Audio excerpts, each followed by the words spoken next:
एमाले बाहेकका वामपन्थी विचार राख्ने पार्टीहरू गठबन्धनको तयारीमा छन्।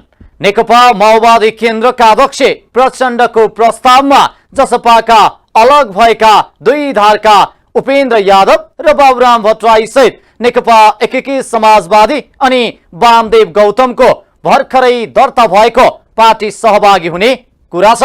समाजवादी केन्द्र नामसहित गठबन्धनका दलहरूले एकै चुनाव चिन्हमा निर्वाचनमा भाग लिने कुरा लगभग सहमतिमा पुगेको जनाइएको छ। तर पनि भागबण्डाको राजनीतिमा यति सहजै समाजवादी केन्द्र बन्ला भन्न सकिने अवस्था छैन। नमस्कार, यो न्यूज एट टुडे, म हेमराज भट्ट। निलम्बनपछि अदालतको आदेशमा काममा फर्किएका गभर्नर महाप्रसाद अधिकारीले चालू आर्थिक वर्षको मौद्रिक नीति सार्वजनिक गरेका छन्।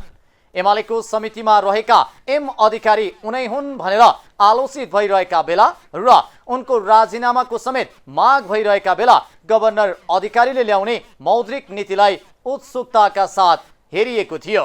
तर अहिले मौद्रिक नीतिबारे अर्थविद तथा उद्योग जगतको मिश्रित प्रतिक्रिया आएको छ। आम जनताको भने कर्जामा पहुँच असहज भएको आकलन गरिएको छ। सरकारले चालू आर्थिक वर्ष 2079-80 को मौद्रिक नीति सार्वजनिक गरेको छ। यस पटकको मौद्रिक नीतिको व्यवस्थाले बैंकको ब्याज दर बढाएको छ। नेपाल राष्ट्र बैंकले 7% मा रहेको बैंकको ब्याज दरलाई बढाएर 8.5% पुर्याएको हो। यो सँगै बैंकहरूका बीचमा एक आपसमा हुने कारोबारको दर बढ्नेछ। राष्ट्र बैंकले चालू आर्थिक वर्षमा अनिवार्य नगद मौजदात CRR को सीमा 3% बाट बढाएर 4% कायम गरेको छ। अब बैंकरले निक्षेपको 4% रकम अनिवार्य रूपमा मौजदात राख्नु पर्नेछ। वैधानिक तरलता अनुपात SLR को सीमा समेत बढाइएको छ। राष्ट्र बैंकले पुस मसान्तभित्र वाणिज्य बैंकले 12%, विकास बैंकले 10% SLR राख्नुपर्ने व्यवस्था गरेको हो। उपयुक्त सैद्धान्तिक आधार र समष्टिगत आर्थिक स्थायित्व देखिएको चुनौतीलाई मध्यनजर गरी आर्थिक वर्ष 2079-80 को मौद्रिक नीति तयार गरिएको छ।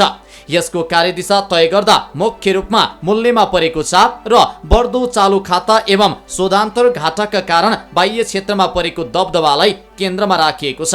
साथै यो मौद्रिक नीति तर्जुमा गर्दा नेपाल सरकारको नीति तथा कार्यक्रम, बजेटका लक्ष्य, प्राथमिकता, मुलुकको वर्तमान आर्थिक तथा वित्तीय स्थिति एवं सम्भावित परिदृश्यमा अतिरिक्त सरकारवालाहरूबाट प्राप्त राय सुझावहरू ध्यानमा राखेर मौद्रिक नीति तयार पारेको राष्ट्र बैंकले जनाएको छ।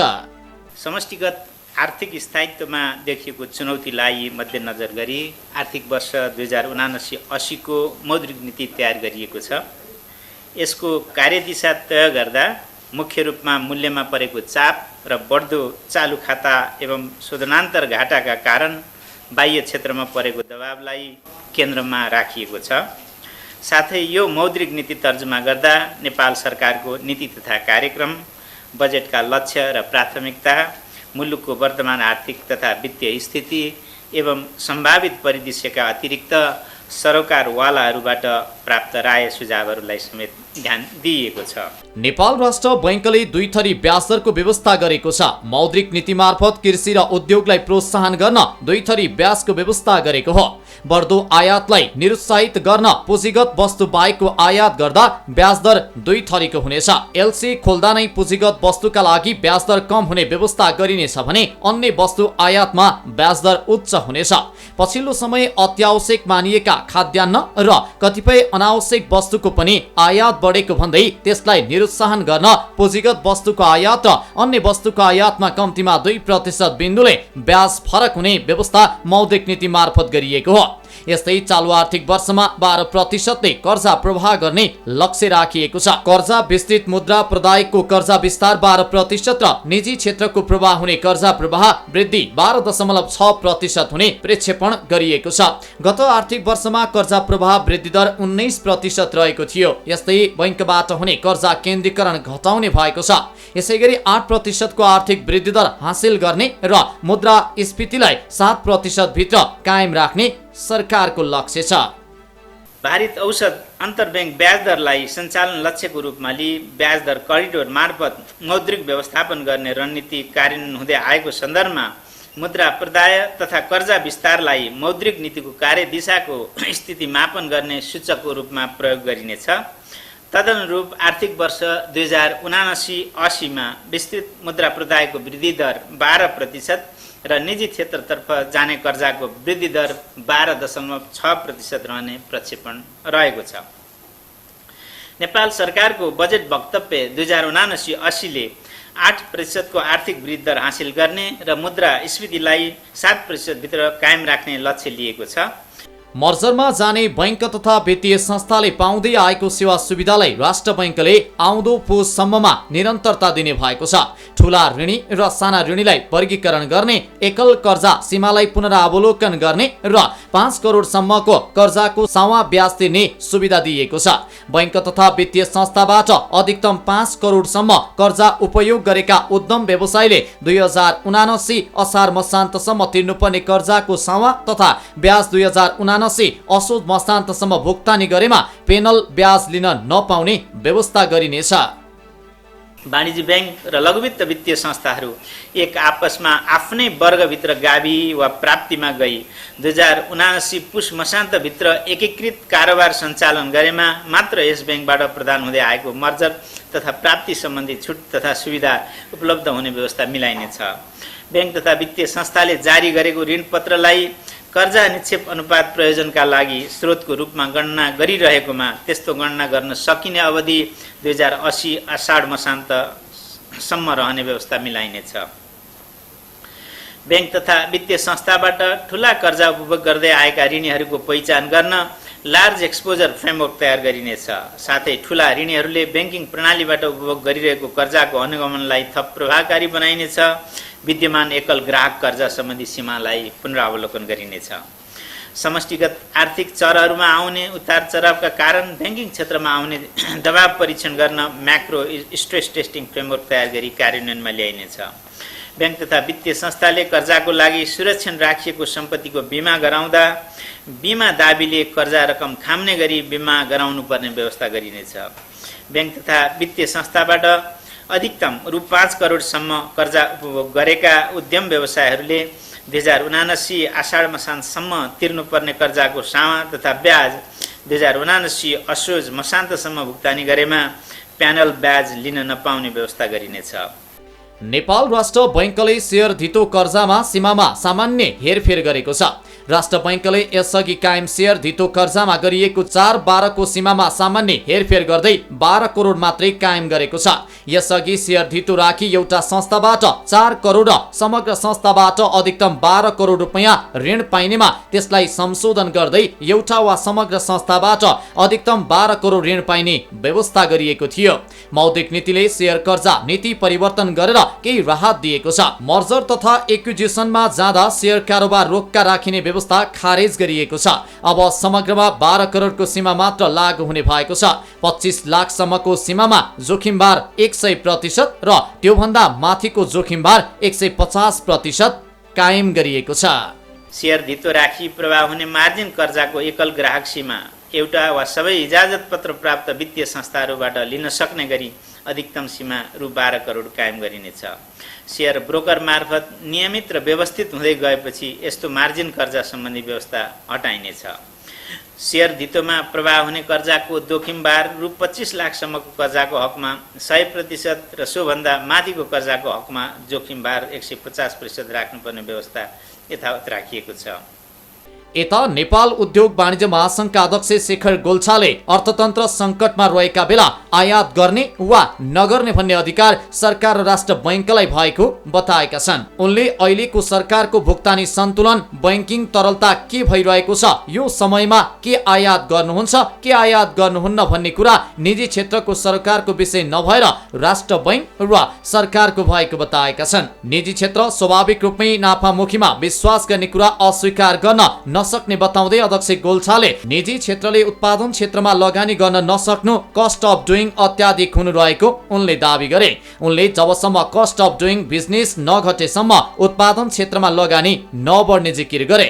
अहिले सरकारले उठाएको राजस्व व्यवसायहरूले व्यापारमा लगानी गरेर नै उठाएको बताउँदै गाडी मोटरसाइकलको आयातलाई रोक्दा राजस्व समेत रोकिने भन्दै उनले बैंकको ब्याज दर 6 महिनामा 70% ब्याज दर बढ्नु राम्रो नभएको बताएका छन्। जब यसको लागि कसरी प्रोडक्टिभ सेक्टरमा लगानी बढाउनको लागि के प्यारामिटर्स छन् कस्टको यो कुरा हामीले एउटा भिजन पेपर मार्फत पनि सरकारलाई पनि बुझाएका छौँ र यसमा हामीले गम्भीर भएर हरेक कस्ट फ्याक्टरलाई उद्योगको लागि कसरी कम गर्न सकिन्छ यसमा ध्यान दिन सक्यो भने पक्कै पनि कस्ट अफ प्रोडक्सन घट्थ्यो र प्रोडक्टिभ सेक्टरमा लगानी बढी हुन सक्थ्यो। तर हामीले यो पनि मान्नै पर्छ कि अनप्रोडक्टिभ सेक्टरमा लगानी भएन भने राजस्व पनि उठ्दैन, किनभने धेरै जसो राजस्व जुन अहिले सरकारले उठाएको छ र अहिलेको मात्रै होइन पहिलाको सरकारहरूले पनि उठाएको छ त्यो अनप्रोडक्टिभ सेक्टरमा लगानी भएर नि भएको हो। किनभने अब हामीले गाडी मोटरसाइकल या अन्य जुन अहिले अनप्रोडक्टिभ सेक्टरको कुराहरू गरिरहेछौँ त्यसलाई ठ्याक्कै रोक्ने हो भने राजस्व पनि रोकिन्छ। त्यसैले गर्दाखेरि त्यो पनि आवश्यक छ। पछिल्लो 1 वर्षदेखि नै बैंक तथा वित्तीय प्रणालीमा देखिएको तरलता अभावका कारण कर्जा नपाउँदा निजी क्षेत्र निराशमय बनेको छ। अझै पनि अर्थतन्त्र चलायमान नहुने र उत्पादन क्षेत्रमा लगानी न्यून छ। पछिल्लो समय हरेक क्षेत्रमा वस्तुको मागमा कमी आएको बताउँदै उनले निर्माण उद्योगमा मात्रै 40% वस्तुको मागमा कमी आएको बताएका छन्। उनले अर्थतन्त्रलाई चलायमान बनाउन नसकेको खण्डमा साधारण खर्च धान्न पनि कर्जा लिनुपर्ने अवस्था आउन सक्ने चेतावनी दिएका छन्।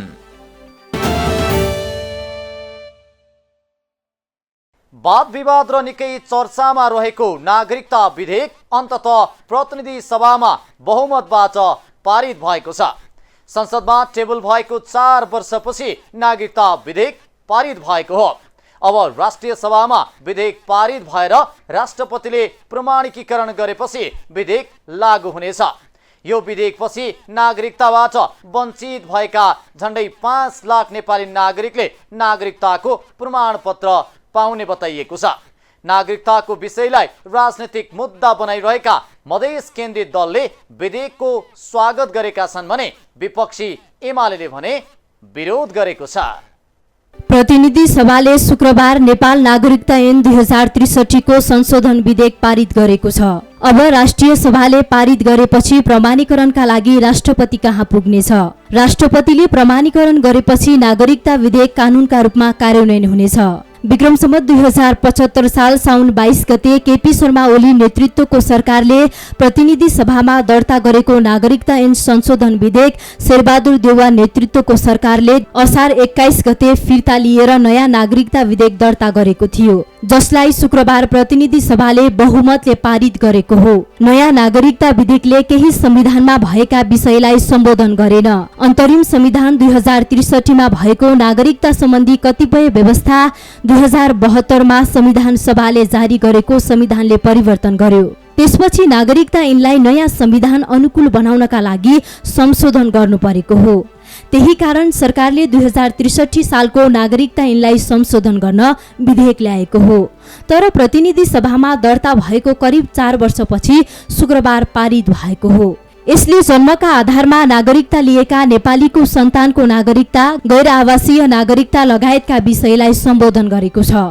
अन्तरिम संविधान 2063 ले 2046 साल चैत मसान्तसम्म नेपालमा जन्म भई नेपालमा स्थायी बसोबास गरेका व्यक्तिलाई जन्मको आधारमा नागरिकता दिने व्यवस्था गर्यो।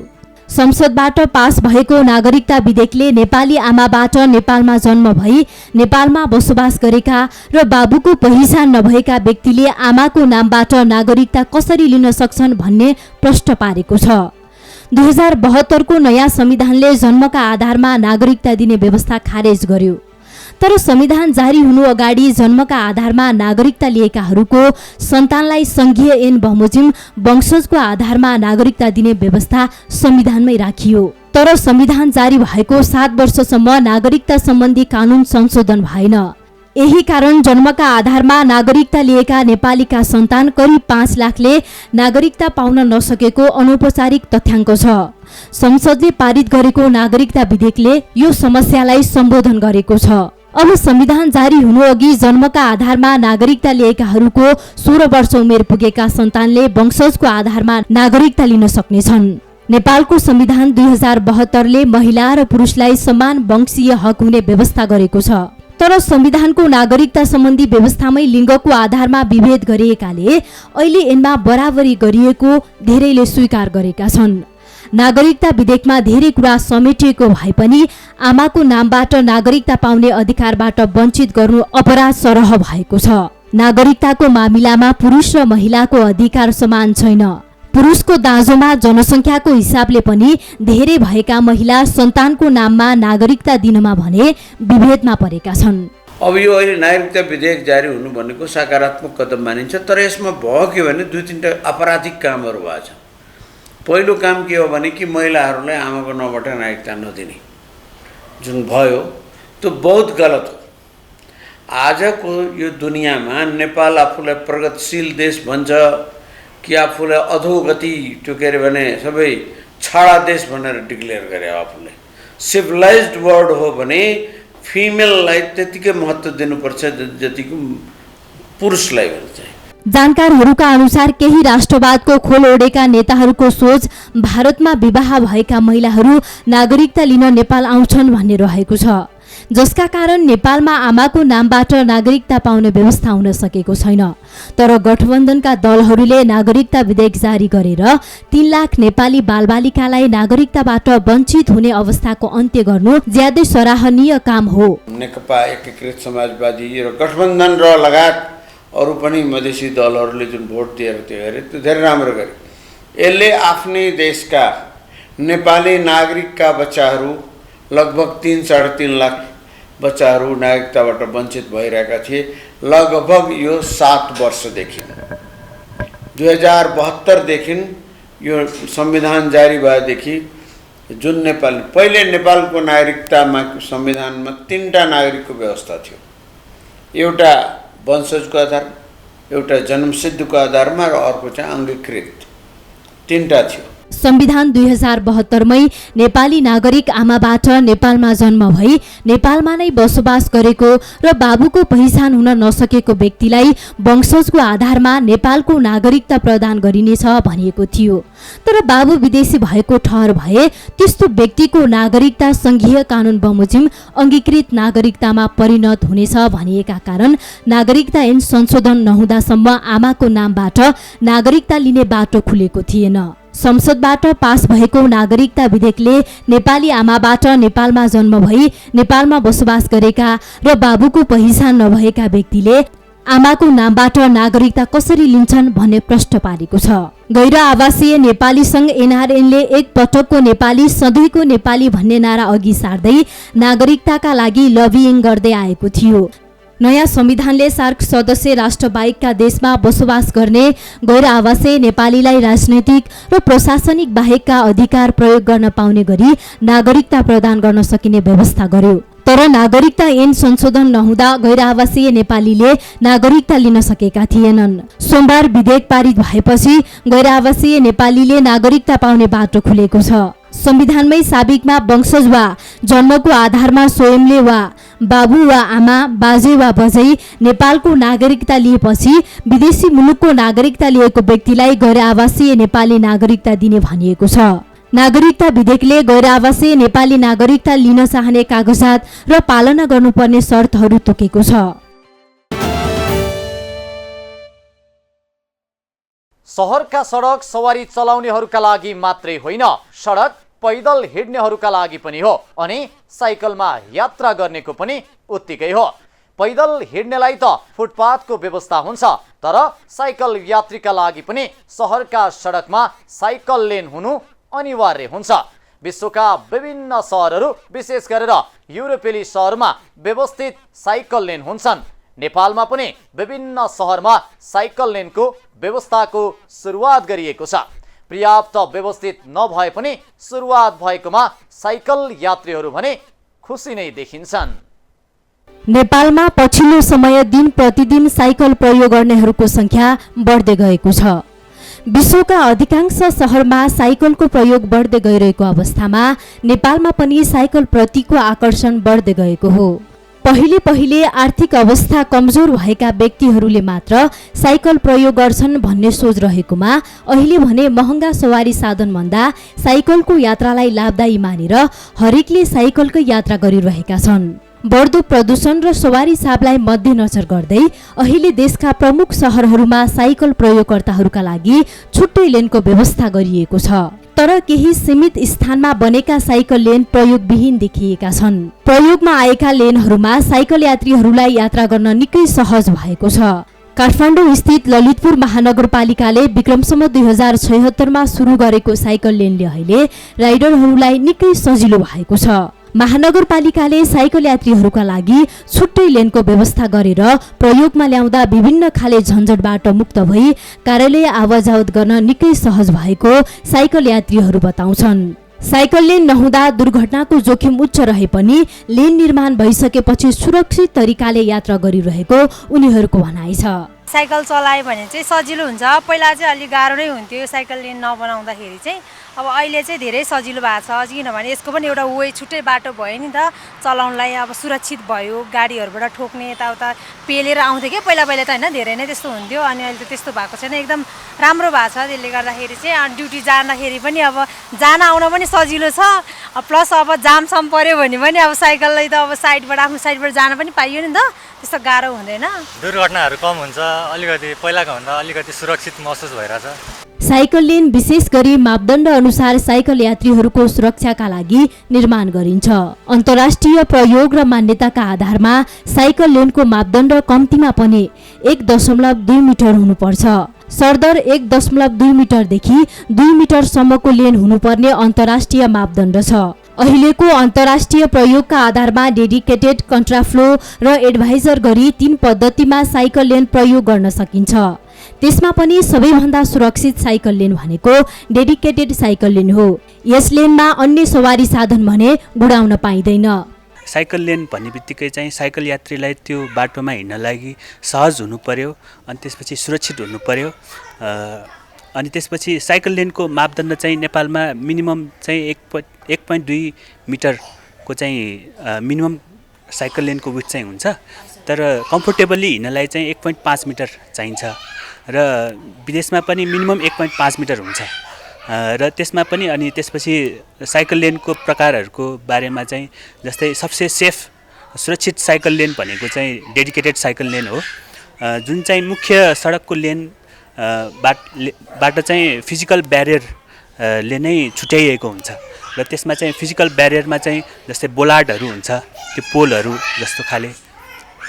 त्यसपछि त्यो कर्भ स्टोनहरूले आइल्यान्ड जस्तो बनाएर पनि डेडिकेटेड लेन चाहिँ मेन लेनबाट छुट्याइएको हुन्छ। नेपालको सन्दर्भमा हेर्ने हो भने उपत्यकाभित्र भौतिक, सामाजिक, आर्थिक, पर्यावरणीय सबै दृष्टिकोणले साइकल लेनको आवश्यकता छ। त्यसमाथि सडकमा गुड्ने सवारी साधन मध्ये सबैभन्दा कमजोर र निर्भीक साधनको रूपमा साइकललाई लिने गरिन्छ। सडकमा धेरै हेपिने साधन समेत साइकल नै हो। यस्तो समस्या समाधानका लागि लेन अपरिहार्य छ। अहिले ललितपुर, काठमाडौँ, चितवन, पोखरा र हेटौडामा निर्माण भएका सेयर्ड लेन हुन्। सेयर्ड लेन गाडी र साइकल दुवै चलाउन सकिन्छ।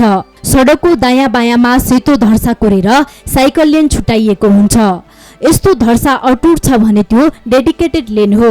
बीचबीचमा टुटेको सेतो धर्साले कोरिएको छ भने त्यो सेयर्ड लेन हो। सडक साँघुरो भएका सहरहरूमा डेडिकेटेड लेन बनाउँदा सडक झनै साँघुरो हुने भएकाले सेयर्ड लेन नै उपयुक्त मानिन्छ। सबसे पहिला ललितपुर नगरपालिकामा बन्यो, त्यसपछि पोखरा, अनि त्यसपछि हेटौडा, अनि चितवनमा पनि साइकल लेनहरू बन्यो। यी सबै चाहिँ सेयर्ड साइकल लेन हुन्। त्यहाँ धेरै ठाउँमा चाहिँ लेन विथ नपुगेको पनि होइन, लेन विथ चाहिँ पुग्थ्यो। तर पनि हामीले सुरुवाती रूपमा चाहिँ सेयर्ड साइकल लेन या प्रायोरिटाइज साइकल लेनबाट चाहिँ सुरु गऱ्यौँ। त्यसले चाहिँ अलिकति साइकल यात्रीलाई सुरक्षाको अनुभूति चाहिँ दिन्छ। तर त्यसपछिको नेक्स्ट फेजमा चाहिँ हामीले बिस्तारै त्यसलाई लेन विथ पुगेको ठाउँमा चाहिँ डेडिकेटेड बनाउँदै लानुपर्छ। काठमाडौँ उपत्यकाका सडकहरूमा साइकल लेनको निर्माण र प्रयोग भएमा सवारी व्यवस्थापनमा सहज हुने ट्राफिक प्रहरी महाशाखाका प्रहरी नायब उपरीक्षक बालकृष्ण राणाले जानकारी दिए। तर देशको संघीय राजधानीमा पनि सीमित स्थानमा मात्र लेन निर्माण गरिएको छ।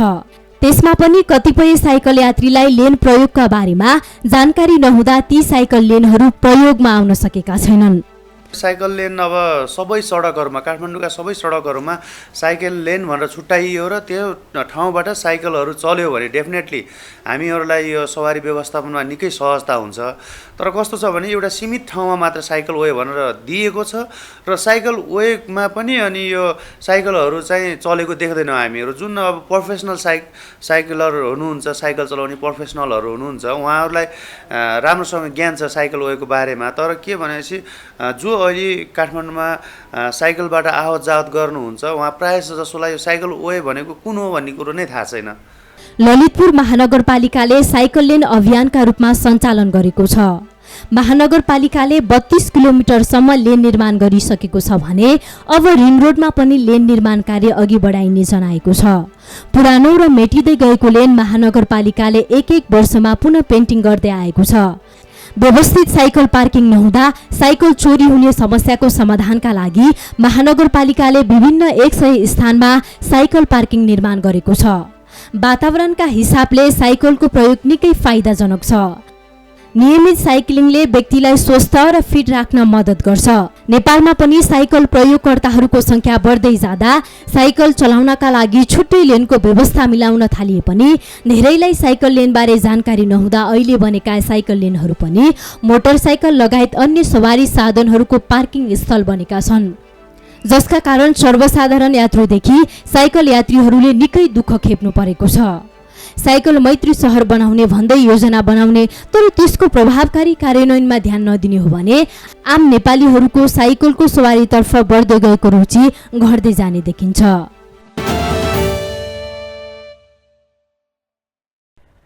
सहर व्यवस्थित र बस्न योग्य बनाउन अनेक उपाय अपनाउनु पर्छ। सबैभन्दा महत्त्वपूर्ण फोहोरको व्यवस्थापन नै हो। काठमाडौँका मेयर बालेन्द्र शाह अहिले फोहोर व्यवस्थापनको चुनौतीको सामना गरिरहेका छन्। ल्यान्डफिल साइटसम्म जाने बाटो मर्मतका लागि केही दिन राजधानीबाट फोहोर नउठ्ने बताइएको छ। तर यस बीचमा शहरका चोक चोकमा फोहोर नथोपिउन् भनेर सजग हुन जरुरी छ। यसमा जति महानगरपालिका जिम्मेवार छ त्यतिकै जिम्मेवारी शहरका बासिन्दाको पनि हुन्छ। हवस् त आजलाई न्युज एट टुडे यति नै। हामी सबै बिदा चाहन्छौँ। नमस्कार।